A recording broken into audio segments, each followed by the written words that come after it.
13 ঘণ্টার দীর্ঘ আকাশপথ পাড়ি দিয়ে সাবেক প্রধানমন্ত্রী ও বিএনপি চেয়ারপারসন খালেদা জিয়া ঢাকায় পৌঁছান সকাল 11:15টার দিকে। দেখা মেলে হুইল চেয়ারে বসা সেই চিরচেনা হাস্যোজ্জ্বল মুখ। সেখানে তাকে ফুল দিয়ে স্বাগত জানান দলের মহাসচিব সহ সিনিয়র নেতারা।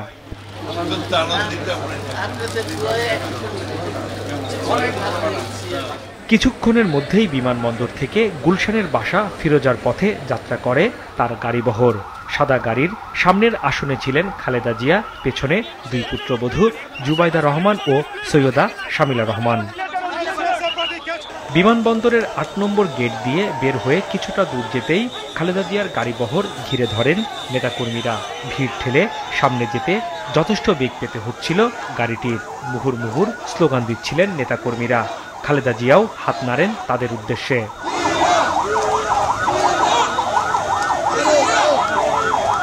বিএনপি চেয়ারপারসনের গাড়িবহর এরকম নেতাকর্মীদের মিছিলের বহর ঠেলেই এগিয়ে যেতে থাকে।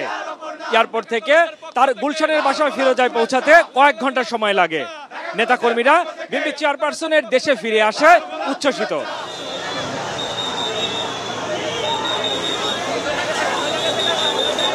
বেলা 1:25 খালেদা জিয়া পৌঁছান গুলশানের সেই পরিচিত ঠিকানা ফিরোজায়।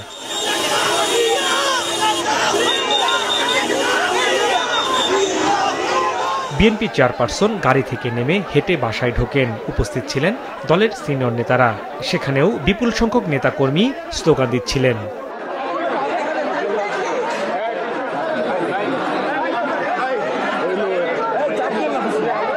এ সময় বিএনপি মহাসচিব নেতাকর্মীদের ওই এলাকা ত্যাগ করার আহ্বান জানিয়ে বলেন, বিএনপি চেয়ারপারসনের পূর্ণাঙ্গ বিশ্রাম প্রয়োজন। এর আগে সকালে মির্জা ফখরুল বিমানবন্দরে জানান, খালেদা জিয়ার এই ফিরে আসা দেশে গণতন্ত্র ফেরানোর পথকে সহজ করবে।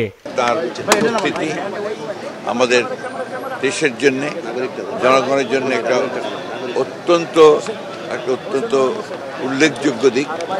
আমরা মনে করি যে খালেদা জিয়ার এই উপস্থিতি, তার দেশে ফিরে আসা, এটা আমাদের গণতন্ত্রের উত্তরণের পথকে আরো সহজ করবে।